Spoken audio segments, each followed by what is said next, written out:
Anchor Lasya భర్త మంజునాథ్ ఆవేదన. వివరాల్లోకి వెళ్తే యాంకర్ లాస్య తన భర్త ఫ్రాంక్ చేయాలని, తను ప్రెగ్నెంట్ అని అబద్ధం చెప్పి కొంతసేపు మంజునాథ్ని ఆటాడిస్తూ ఫ్రాంక్ చేసింది.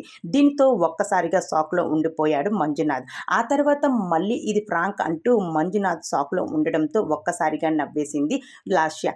అయితే నువ్వు ఇలా చేయడం కరెక్ట్ కాదు అంటూ మంజునాథ్ లాస్యను కోపడ్డాడు.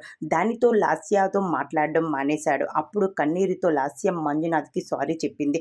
అయితే మళ్ళీ మంజునాథ్ నవ్వేశాడు. నువ్వే కాని ఫ్రాంక్ నేను చెయ్యలేనా అంటూ లాస్య భర్త మంజునాథ్ అయితే నవ్వేసి ఒక్కసారిగా లాస్యని ఒక ఆట ఆడుకున్నాడు. అయితే యాంకర్ లాస్య ఈ పేరు బుల్లితెర ప్రేక్షకులకు ప్రత్యేకమైన అవసరం లేదు.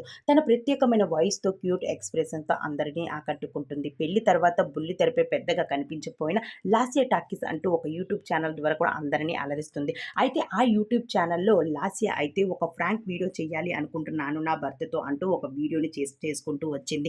అయితే చాలా మంది అభిమానులు అడుగుతున్నారు, చాలా మంచి వీడియోస్తో మమ్మల్ని అలరిస్తున్నారు, కానీ ఒక్కసారిగా మీరు ఫ్రాంక్ వీడియో చేస్తే మేము చూడాలనుకుంటున్నాము అని అభిమానులు అడగడంతో తన భర్తతో మొదటిసారిగా ప్రెగ్నెంట్ అంటూ ఒక ఫ్రాంక్ వీడియో చేసింది. అయితే ఆ వీడియో చాలా మంది అభిమానులకైతే ఆనందపరిచింది, కానీ మంజునాథ్ మాత్రం ఎమోషనల్గా ఫీల్ అయిపోయాడు. ఒక్కసారిగా షాక్లో ఉండిపోయాడు.